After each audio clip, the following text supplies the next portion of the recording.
What if everything we've been told about autoimmunity is wrong? I'm Elizabeth Yarnell. After awakening partially blind one morning in 1999, a doctor told me my multiple sclerosis would put me in a wheelchair within 10 years. I refused to accept that as the end of the story, so I started investigating. Welcome to the Inflammation Investigator, the podcast that uncovers the inflammation lurking underneath your ailments. Because autoimmune and chronic conditions should not be viewed as death knells when they are actually alarm bells. I'm a traditional naturopath and founder of the Inflammation Academy. And in 2 episodes every week, we dig into what conventional medicine might be missing. If you're living with chronic or unexplained symptoms, this investigation is for you. Your body has been trying to tell you something. Let's start listening.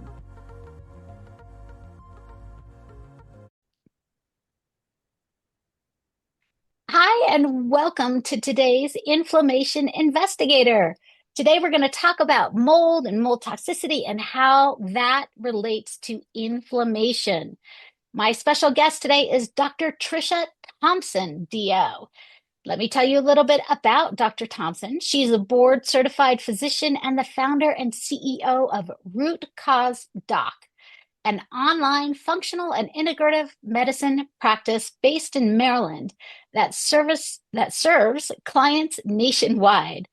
With over 20 years of medical experience, Dr. Thompson initially built her career in emergency medicine, where she worked on the front lines treating acute health issues. Over time, she became increasingly aware of the limitations of conventional medicine when it came to addressing chronic, unresolved conditions that didn't improve despite traditional treatments. Driven by a desire to find deeper solutions for her patients, Dr. Thompson transitioned into functional and integrative medicine. This shift allowed her to focus on root cause approaches, where she could dig deeper into the complexities of chronic illnesses using advanced lab testing, personalized interventions, and holistic strategies to address everything from fatigue and brain fog to autoimmune disorders. Today, Dr. Thompson's practice emphasizes empowering patients to take control of their health through lifestyle changes, detoxification, and nutritional optimization, leading to lasting transformation. Welcome to the Inflammation Investigator, Dr. Thompson. Thank you, Elizabeth. Good to be here. Well, I'm very excited to talk with you today about mold and mold toxicity. As I was telling you before we started recording, this really isn't something we've talked that much about on the Inflammation Investigator yet. And I know that it is often an underlying issue for a lot of people's chronic health problems. So maybe we should start by learning or hearing how you got into this. How did you decide to transition from emergency medicine into chronic healthcare? Yeah, that was it was kind of a long road. I had been thinking about it for a long time. I'm an osteopath by training by choice. I really liked a more holistic approach. And going through medical school and then choosing a residency, I loved emergency medicine. Like it fired me up. I liked the intensity and the acuteness of it. What I found though is after about 10 years in practice, so somewhere in the mid 2010s, something shifted. And the people that we were seeing, yeah, we still had emergencies and traumas, and I worked at a big center that saw 90,000 patients a year. So, um, more and more people were coming in with all this chronic stuff or a complication of a chronic illness. So they were coming in with inflammatory bowel disease that they were on all these medications and they were still having symptoms and then needed surgery. A lot of other autoimmune stuff like lupus or MS or other things like that. I'm like, why is nobody getting to the bottom of this? And then all of those worried well, and we used to honestly in the ER roll our eyes at them. Oh, well, the I know my bodies is what we used to call them. But just because we couldn't find something wrong in their lab tests and they had been to all the specialists and they were like, a lot of people got dismissed as being a bit crazy because nobody could understand what they were going through. So I just, it was not as much fun because in the ER, I didn't have the time or the energy to fix them. And I didn't even have anybody to send them to. There wasn't even a bucket of people, certainly not where I was practicing on the Eastern Shore of Maryland, that I could say, yeah, go to this person, they'll figure it out. So I did a 2-year fellowship with Andrew Weil at the University of Arizona in integrative medicine and then started IFM and A4M, and it's just been one thing after the other, learning and building. And I really got into the mold stuff because I went to a mitochondria class. And I did it was like 3 days intensive, and I was like, whoa, mold has such a huge impact on mitochondria. And most of us who would watch this podcast would know mitochondria have a lot to do with how our energy is produced. They also have a lot to do with how our immune system talks to the rest of the body and to our hormones. And when the mitochondria don't work properly, people don't recover. They have those like fits and starts. They do okay for a while and then they fall back down. So the mold and toxicity piece is something that I don't think a lot of people know a ton about. So I've spent the last many years diving into that further, and it's a big part of what I do with my clients at this point. So, for people who are listening who might not be that familiar with mitochondria, can you explain what are mitochondria? What is their job? Where do they live? All of that. Yeah, so the mitochondria live in the cells, so they're intracellular organelles. They actually used to be a specific type of bacteria that moved into our cells and then became part of how our system works. And they create energy through that horrible thing that you might have had to memorize in high school called the Krebs cycle, where we make the inputs have to come in and then a little energy, ATPs, pop out. And the problem with mitochondrial dysfunction is that there's a huge cell membrane, not just on the outside of the mitochondria, but inside the mitochondria. And when that membrane isn't healthy and stabilized, the entire cycle stops, which is why we see a lot of people with chronic disease or inflammation. They're good until they overdo it, right? So they have a weekend, they're like, I'm going to clean the yard. They go clean the yard on Saturday, and Sunday they literally don't get off the couch because they don't have the stamina or the recovery ability because they don't have the energy in those mitochondria, and they're in every cell of our bodies except red blood cells. So they're really everywhere. So, how are mitochondria connected to mold toxicity? So it is one of the primary places that gets injured, I would say first. So mold toxicity really is a inflammatory process that can show up anywhere in the body, but it depends on the type of mold. So if you do a mold test on yourself, or you just go open a book and say, how many types of mold? There are thousands of types of molds, and some of them produce something called a mycotoxin. So those mycotoxins are tiny, tiny particles that we can inhale or ingest. And then certain people, about 20% of people, it's estimated in the United States, don't have the ability to detox them as well as others. So this is why you'll often hear people with a mold toxicity, mold exposure say, my husband lives here and he's fine and I can't get off, I can't do anything. It's because they have different detox pathways. So that's one of the reasons why mold toxicity is kind of sneaky, because it builds up slowly. So, and the other thing I want people to know is this could have been an exposure from 20 years ago. If you're one of the lucky ones that doesn't detox properly, it could have been grandma's basement that you lived in for a summer after college. And it's not something that has to be going on in your house right now, which a lot of people are like, nah, that was a long time ago. That can't be it. And because our bodies naturally are detoxing all the time, but if you're missing a certain genes, and we can actually test for those, we can know if you're more likely to be susceptible, kind of the canary in the coal mine, than other people.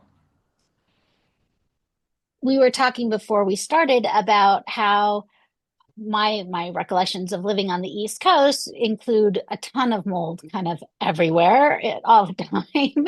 But here I live in Colorado, which is a really dry climate. Yet you were saying that you can also find a lot of mold in dry climates. Can you explain that? Yeah, so just because it's dry doesn't mean that mold can't exist there.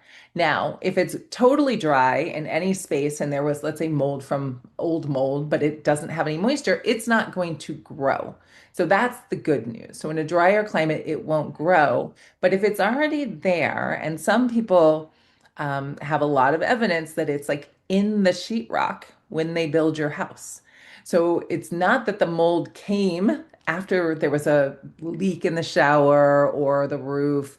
It's that it was already in the sheetrock or already in the building materials, and then it got wet, and then it had a nice, happy spot to grow. And then the mold itself is very rarely the problem. It's those mycotoxins that the mold produces when it's active.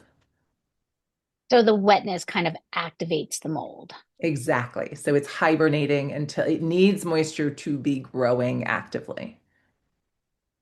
Ah, so how can you figure out if your illness is related to mold? So there's a few ways you can do it, and a couple of them are really simple and kind of cheap online. So there's actually a test called a visual contrast study, VCS test, and I'll get you the exact website where people can go and take this test on your own.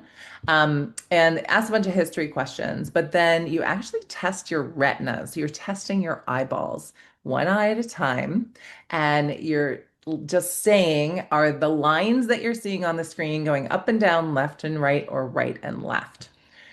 Each time they Oh, show you a new image, it gets skinnier and skinnier. So it's not testing your visual acuity, your ability to see. It's testing your ability to see contrast. So the difference between white and black or white and gray. And it gets very, very subtle by the end. So it was discovered, actually, this was originally used by the military. So they used it for fighter pilots, because if you can imagine, if you can't see something way off in the distance as a contrast, then you're going to be in danger. And if you've been sick or had a head injury or got exposed to something, they found that these pilots, their visual contrast would go down, and which wasn't safe. We also have associated this with mold toxicity. So if you take one of these tests and you fail, it is because those mycotoxins are actually affecting the retina and your ability to see that contrast. And what's cool is as we start working people and cleaning things up, they can take that test every week or 2 weeks or 4 weeks and watch it get better. Watch less red, more green checks. It's pretty cool. oh my gosh. When you first started talking about this, it made me think of that internet meme with the gold dress or the blue dress. Do you remember that Yes. one? I do, I do. And it would be curious to know if that is part of the reason why, women, we're not that prone to color blindness like some guys are. But, everybody had a very different experience there. So I'd be curious if that might be part of the reason why. It never occurred to me that mold exposure would change your vision, that it would Absolutely. actually affect that, how you Yeah. see. And people notice it mostly at night. So they're like, can't get down the stairs at night because it's, they don't know where the step is, where they used to be able to see it just enough in the dark that they could get down. Or if they're driving. So a lot of people blame that on age, oh, I'm 50 now. Well, if you're 50 now, you might need to pull out the reading glasses, but it shouldn't really affect your ability to see the street sign or the dog crossing in front of you in the evening. That is a contrast issue. And it is, I've had so many clients be like, oh my gosh, I can drive at night again. I'm not afraid to walk down the stairs without turning on the light because they can see enough that where they couldn't see that before. Okay, well, I want to come back to that. How do you clear that out? But let's start first with the kind of a fundamental question is why is mold related illness so often missed? Um, well, in the conventional medical system, we don't really think it's a problem. We think, everybody's exposed to molds and, the trees when the leaves fall in the autumn, that's mold, and there's mold in our food, in our flowers, in our grains. And, you know, it was very hard to prove that mold was a problem unless it was actually an infection inside of you, which is pretty rare, not impossible.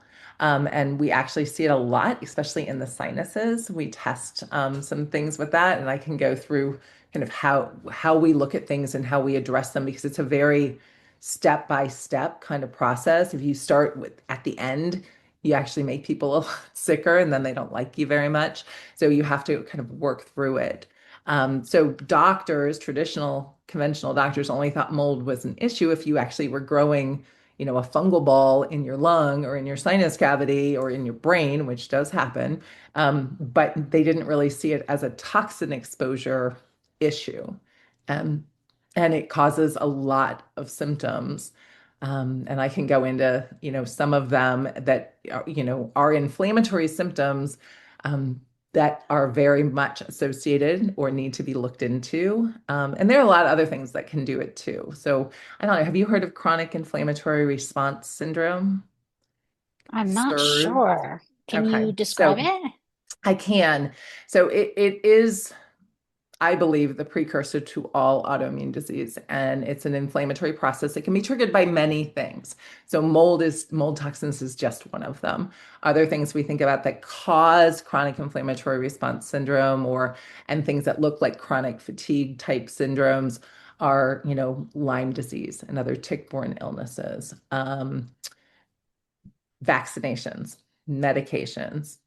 COVID was a chronic inflammatory response syndrome inducing illness in a lot of people, especially those kind of long COVID people.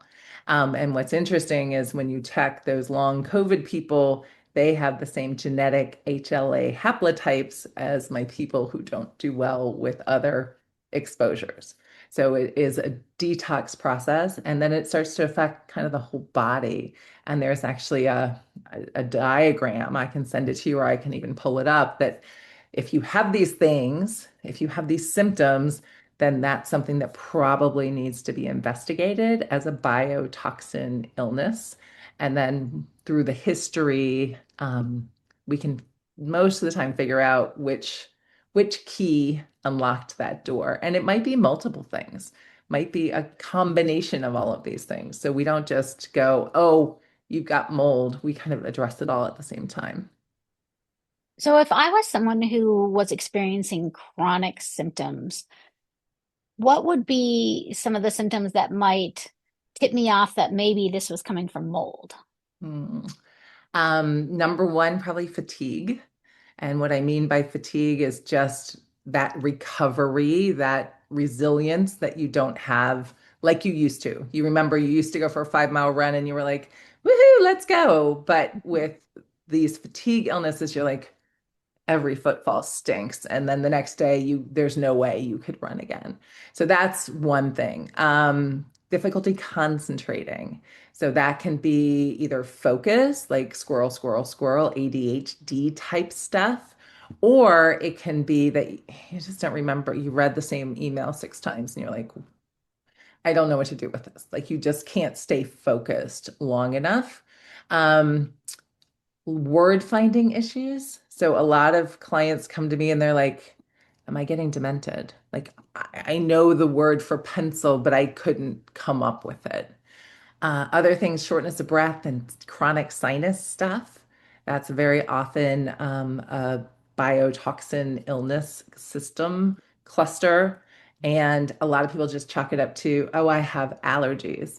You know what? If you didn't always have allergies, then we have to look into this because that is very often. And what we find is that when we treat the process in the sinuses, people's allergies go away. And they're like, I didn't need my Zyrtec. I didn't need my Allegra the next season when it rolls around. And a lot of abdominal stuff, kind of abdominal pain, diarrhea, nausea, because it very much affects all of the nervous system. And a lot of this stuff is nervous system driven. Mm, So that it makes kind a of can lot of be sense. everything, which is what makes it, kind of a big bucket. But, and everybody that has any of those things doesn't necessarily have biotoxin illness, but you only need three of these little categories to actually qualify into that label.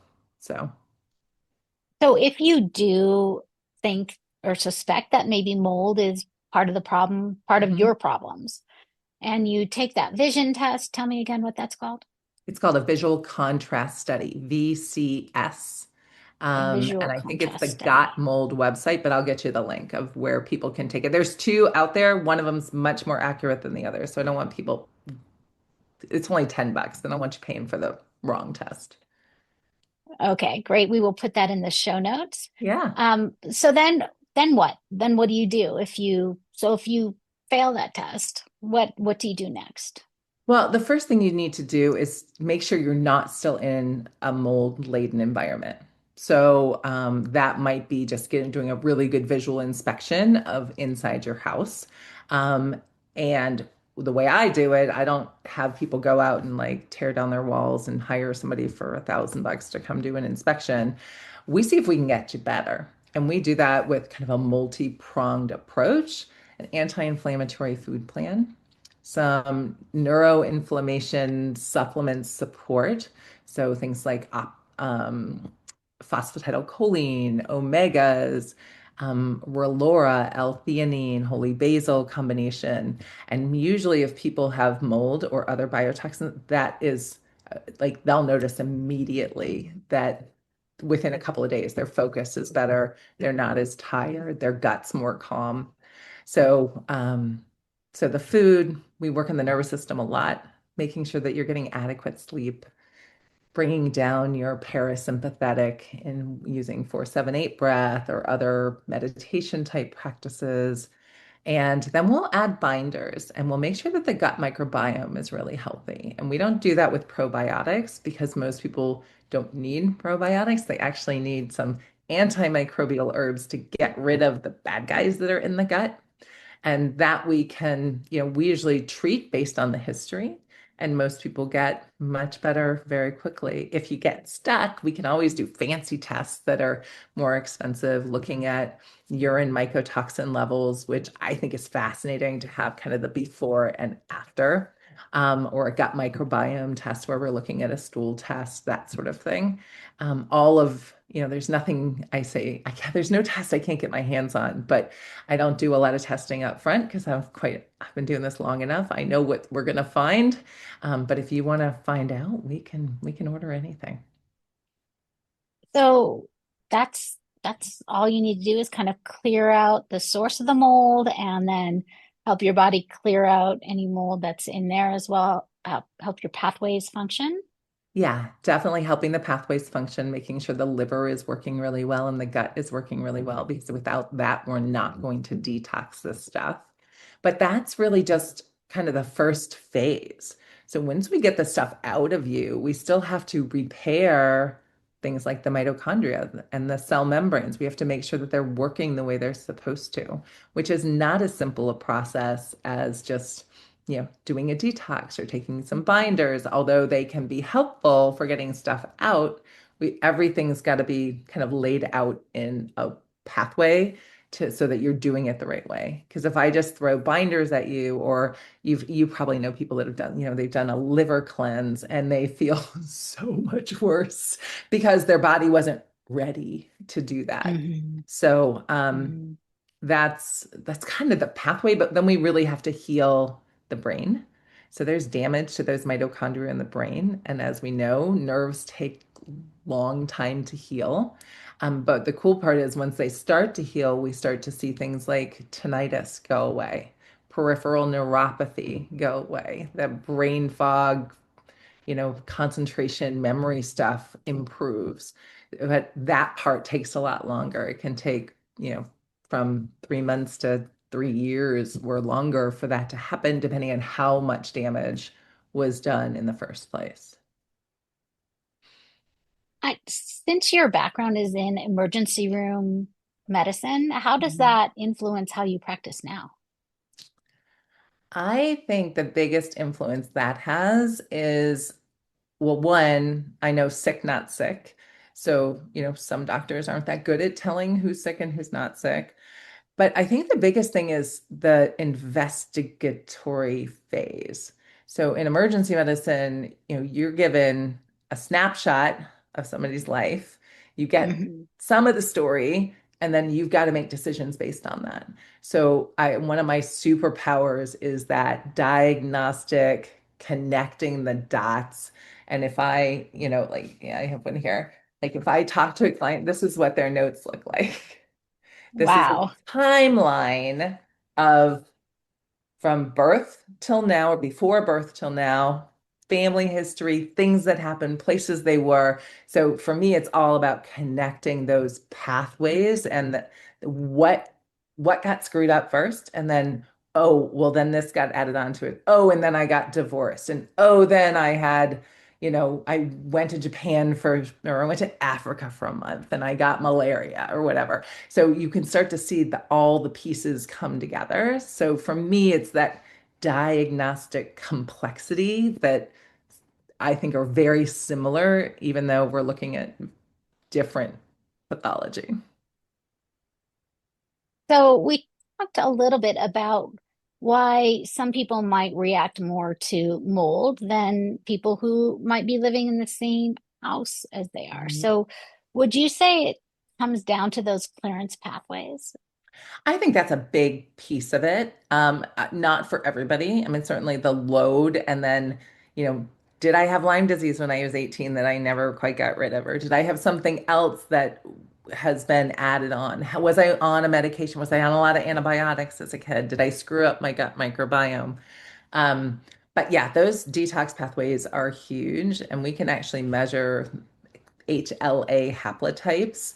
And we can put you, based on those findings, into multiple different buckets of, difficulty clearing mold toxins, difficulty clearing Lyme disease, um, difficulty clearing everything. We call them like the chronic. I mean, they're just like almost destined to have chronic illness. And if we know, and we can, and this is blood work or, DNA testing, if we know that, then we just know it's going to take longer for you and that it's not impossible, but you're also going to be very susceptible. So when I have people that I know or like that, or I sort of suspect have those issues, like they take a binder with them on vacation. Like if you end up in a musty hotel room, just start taking, like if it can't get into your storage places, it can't get into your brain and your fat and your liver and all the places that we store this stuff, then you're not going to get sick from it, at least not in the way you were before. What kinds of binders do you recommend? So I tend to use cell core binders, but things with carbon activation, chlorella, um, I like their stuff because you can step people up into like milder and then stronger and then strongest. Because if you start with the strongest, again, people aren't going to like me. They're going to have bad reactions to that. Um, so and healthy food. I think healthy food is one of the best things that we can do if we can stop throwing inflammation from, oils and sugars and preservatives and pesticides into our body, then we're emptying the bucket some so that you can handle it better. So what kinds of struggles do you have between your past as an ER room physician and your present as a more holistic doctor? That's a really good question. Um, Being patient with people. I think I'll own that, part of the emergency room experience is that we get it done now, we get the test now, we find out, like, and it can happen very quickly.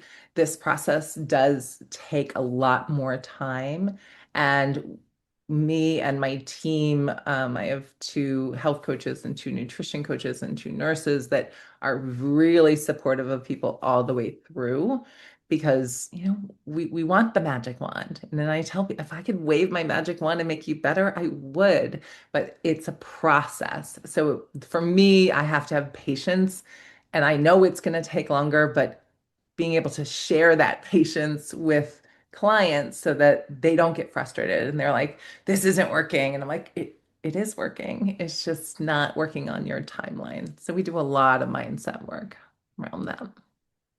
So if I know that I've seen some like black mold on the grout in my shower, let's say, what would I do about that? How do you get rid of that?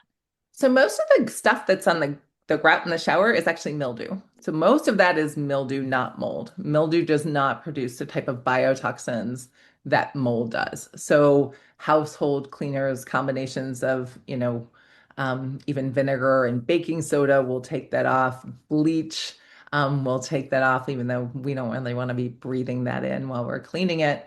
The molds tend to not be on the surface because the surface dries and then they would Um, stop growing until the next time. So they tend to hide. They like it dark and warm and moist.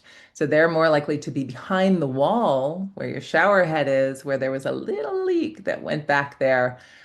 So we don't always see them. However, if you're looking to buy a new property or you're, house shopping, take a friend like me who can smell mold from a mile away. Like I walk into a room, I can smell it in towels, I can smell it in sheets. I have that ability, and I think a lot of more sensitive people can tell that. You can have an inspection done to know. There's testing out there called Hermie testing that is maybe too sensitive. And you can go online and you order these towels essentially, and you go and you dust everything and then you send it back. The problem with that is it's going to show you whatever's there. So it doesn't mean that it's actually active. It might be something that's old. So it doesn't tell you what's biologically going on currently in the environment. And I don't pretend to be an expert in clearing this stuff out. I really refer people to experts to do that. And remember, though, if you're going to get your house tested, the tester and the remediator are two different people. There's a conflict of interest there where a lot of people have gotten into big, expensive projects that maybe weren't necessary. But if you're not improving, so let's say you're doing all the right stuff, you're getting good sleep, you're relaxing, you're getting your nervous system in line, you're taking the right supplements, you're taking the right binders, and you do that VCS test in another month and then another month, and it's the same. That tells me that you're in a moldy environment somewhere. And sometimes it's at work, sometimes it's not at home. I've seen people have mold in their cars. I've seen people have mold in their Keurigs, their little coffee makers, because you can't open them up, can't get in the inside. They never dry out. So mm.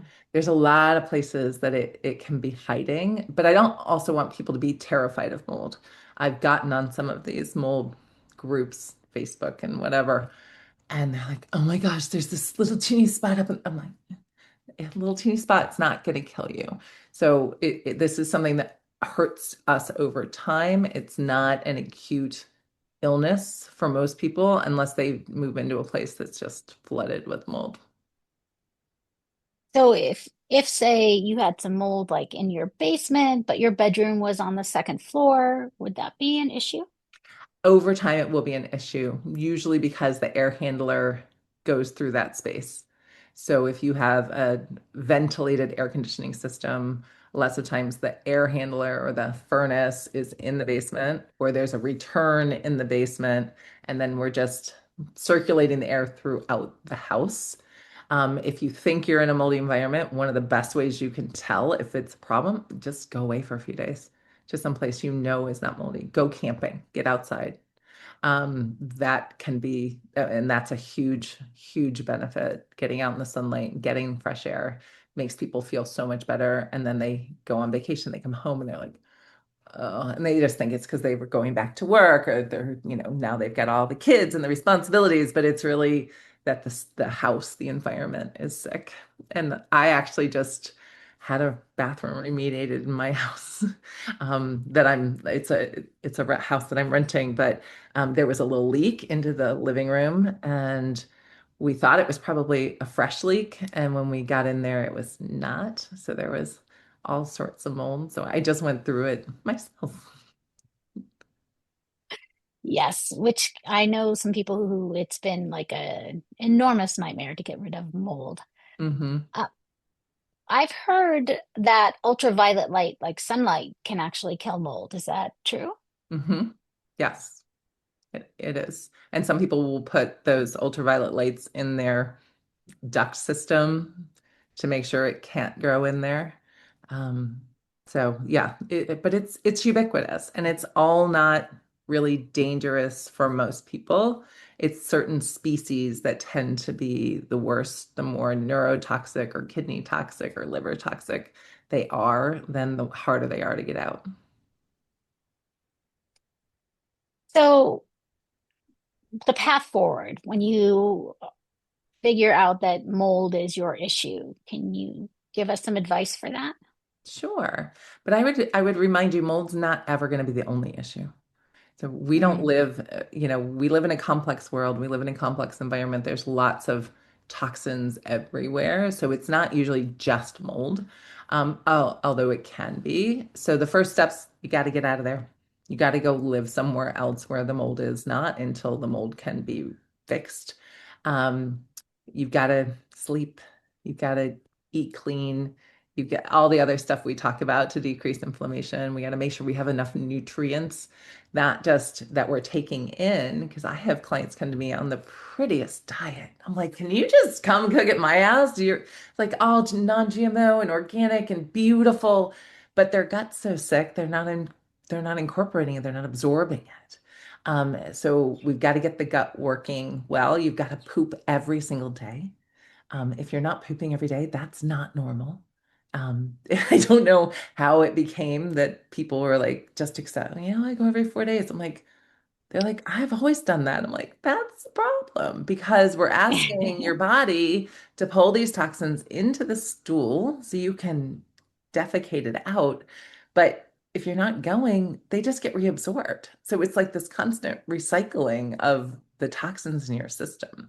So taking care of the gut is super important. And know that it can take a long time or it can be really, really quick, like to get feeling way better once we address this. I have some friends who are, I'm going to say, still recovering from serious mold exposure. One who lived in Hawaii, where there was just a ton of mold Mm. everywhere. Um, and now they seem to be very hypersensitive to any hint of mold anywhere. Mhm. What do you think about that? So I think that we see that a lot. And when I look at that, it means we haven't healed all the way. Even if we've gotten out of the mold, we haven't healed at the cellular level. The mitochondria are not functioning the way they're supposed to be functioning. One of the things we look at a bunch of different tests, but one of them is melanocyte stimulating hormone. It's a blood test.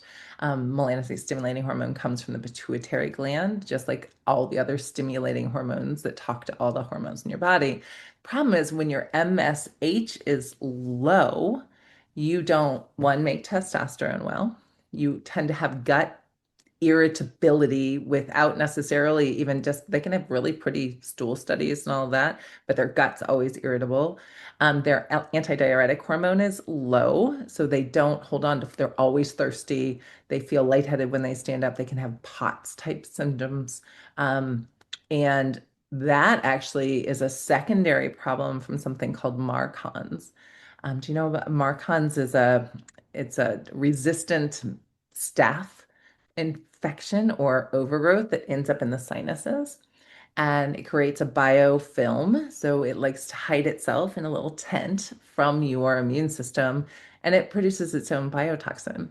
And that affects the pituitary gland. And we see this really commonly. I don't think I've ever had a mold ill client that didn't also have mark-ons, but you can't treat them both at the same time. You got to get the mold out first, and then you can handle the mark-ons.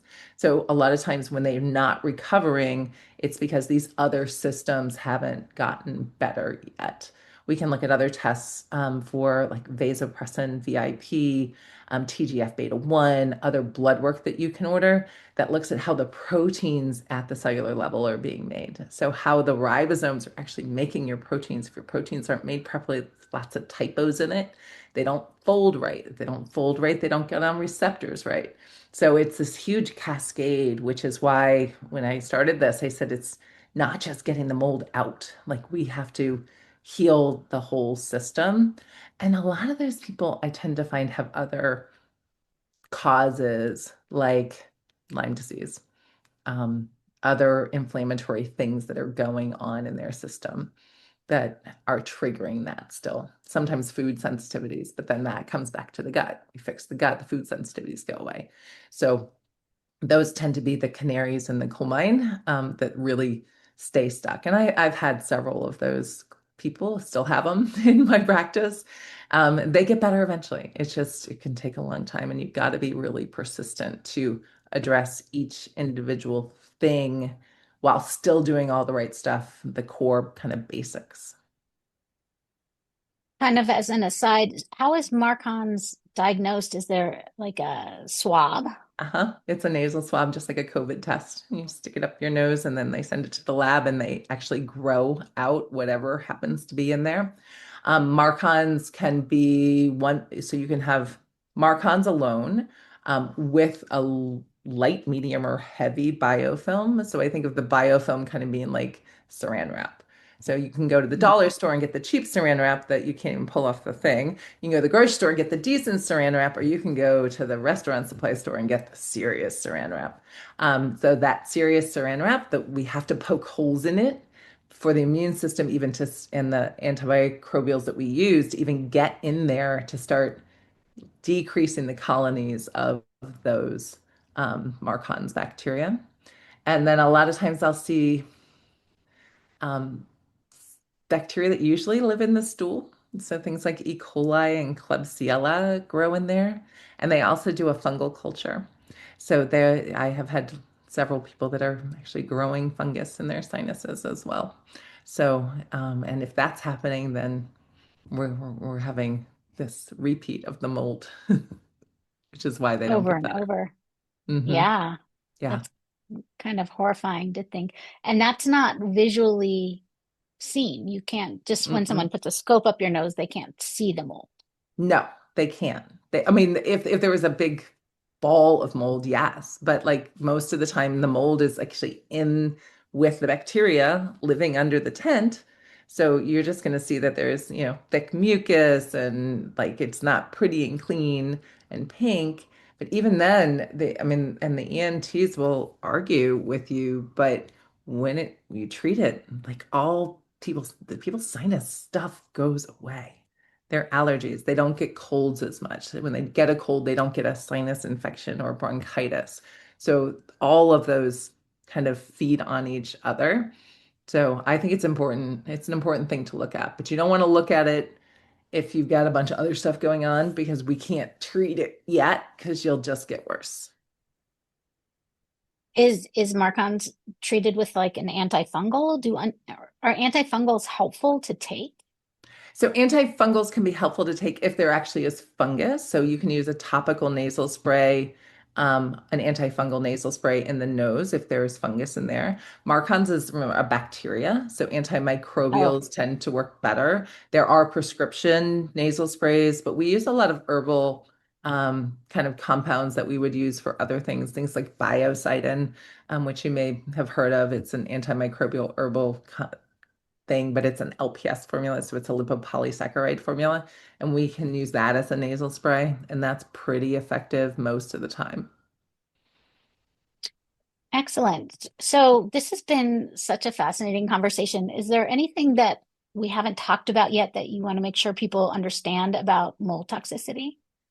Um, yeah, I would say there's a couple of things. One, don't give up, because people get so frustrated and then they just think it's always going to be this way. They're always going to feel this way. And it's not true, but it does take kind of the right process to resolve this and in the right order, the right strategy, I would say. And when you have somebody who is all of a sudden anxious or irritable or just doesn't sleep well all of a sudden. And I see this a lot in, the 50-ish-year-old woman who is like, oh, it's perimenopause or it's menopause. And I'm like, no, it's really not. And they look very much alike. And remember, I said about kind of filling that bucket up. It, estrogen, when we have lots of it, is very anti-inflammatory and protective. And when just because those hormones drop, and then we go and we get on hormone replacement therapy or whatever, we fix them, and we don't feel better, then all the estrogen dropping did was reveal a problem that was underneath, that was kind of being hidden by the beneficial effects of estrogen that you as a woman relied on pretty much your whole life. And when that drops, so if something's going on that you're like, don't blame everything on perimenopause. I feel like that's just and hormones. I'm so done with all the ads and stuff. And it's not that hormone replacement therapy, it's not that hormones aren't beneficial. They are, but they don't work alone. And I don't even chase hormones or treat hormones or test hormones until we fix this other stuff. Because if I do, I'm going to be chasing them for the next 5 years. Because as we fix each step of this, your hormones are actually going to start getting produced properly. Your body, your Mm. receptors are now present in a beautiful way that they can actually catch the hormone and use it instead of them being all wonky because your cell membranes are wonky because you have all this damage. So I think those would be the two. Don't give up and know that there is a path forward. And this does show up a lot of times for women in their early 50s, late 40s, and it's just a bucket problem. You've got too many things in there, and if you're not getting better, even when you've fixed your hormones, look into this because this is one of the sneaky things that I see all the time. So it's not only hormones that could be going on in pre and post and current menopausal Mhm. women, which is, as you mentioned, so finally a topic that is being discussed, but it could be mold as well underneath that's causing a lot of these problems, which is a really good piece of advice to look for because just taking hormone replacement therapy is not always the answer for everyone. No, and I think women get so frustrated. They're like, "But I did it. I got on the bioidentical hormones and I paid all this money and I should feel great." And they don't feel better. And it's just because we've uncovered something that hasn't been addressed. So considering some sort of biotoxin type illness, and mold is the most prevalent one, at least in my experience, is worth considering. Also, before we close up here, since we're almost at the top of the hour, but I wanted to just ask your question or ask my question about citric acid, which I know is often made from aspergillus, which is black mold. Is that a mold exposure pathway for a lot of people? Um, so aspergillus is absolutely a mold that is one of the culprits in many types of mold toxin illness. And we use the citric acid. Sometimes we can measure that on a Dutch test or something like that. And when that is off, we go, what's going on here? Now, the two I have seen with guts that don't perform very well, that might not be as accurate. And we can do a urine mold test. It's a few $100. There's several companies that do them, and they'll actually identify which toxins are there. And I think that sometimes can be important when people are looking at their house and they go, "Oh my gosh, we found it behind the bathroom wall," and they swab it and then they test themselves and they're not positive for the same things. And you're like, oh, what's going on here? And then I'm like, well, this might have been an old exposure. And yes, it might have been festering enough that it made you not feel as well. But the two things aren't, I think it's important to know what we're testing for and what the biggest problems are. So, aspergillus is definitely one of them. Cheetah globus and all of the Stachybotrys species, those are nasty buggers. We don't like those in there. Anti or gliotoxin, don't like him in there. So there's a bunch that we get a lot more interested in or urgent about because they can cause damage much more quickly than other things. Does that answer your question? It does. Thank you so much. You're This has just welcome. been fascinating. I'm so glad that you came on today. How can people find you and learn more? I think probably the easiest way is the website, rootcausedoc.com. And I'm on all the social medias, Dr. Tricia Root Cause Doc on Facebook and Instagram. And our core program is called the Root Cause Revolution, and it really addresses all of these things over a 16-week period in a very supportive, high touch, very integrated environment that is pretty amazing. So there's information on that. If anybody ever wants to talk to me or one of my team about, what we do and how we do it, that's probably the easiest way to reach us. Wonderful. And you don't need to be physically on the coast of Maryland to do this. Nope. No, we actually work with clients all across the country through HIPAA compliant Zoom. And, I can't prescribe medications for you necessarily if you live in a different state because I'm not licensed in all 50 states. I am licensed in Maryland, Delaware, and Florida currently. But the process works the same. We can get the information we need and we can get you the support. And if I can't do it, we can find somebody who can do it for you. Thank you so much. I know that this is information that could really change somebody's life. So I'm really glad that Hope you so. came on to share it today. Thank you. Well, thank you. Your questions were very astute, interesting, and I just think it is one of those causes of inflammation that when you're stiff and sore and nobody can figure out why, and all the tests may be negative, even like this is a thing to look at and finding the right guidance. Because you can find a lot of information out there in the interwebs, some of it not so accurate and can make yourself worse before you make yourself better. Oh, better advice has never been said. Thank you. You're welcome. Thanks so much. Absolutely. And we'll see you the next time on the next episode of the Inflammation Investigator. And that's another case filed on the Inflammation Investigator. Remember, every symptom is your body's way of communicating. We just need to learn the language. If today's episode sparked something for you, I want to hear about it. Share your own investigation discoveries with me on social media at Elizabeth Yarnell, or find me at elizabethyarnell.com. Your experience could be exactly what another listener needs to hear. And make sure you're subscribed so you never miss an episode. And here's the thing about investigations: they work best when you're not going it alone. If this podcast is helping you uncover the answers you've been searching for, please like, rate, subscribe, and review, and share it with someone who needs to hear this message. As a new podcast, these actions mean more than you know. Want to dive deeper into your own inflammation investigation?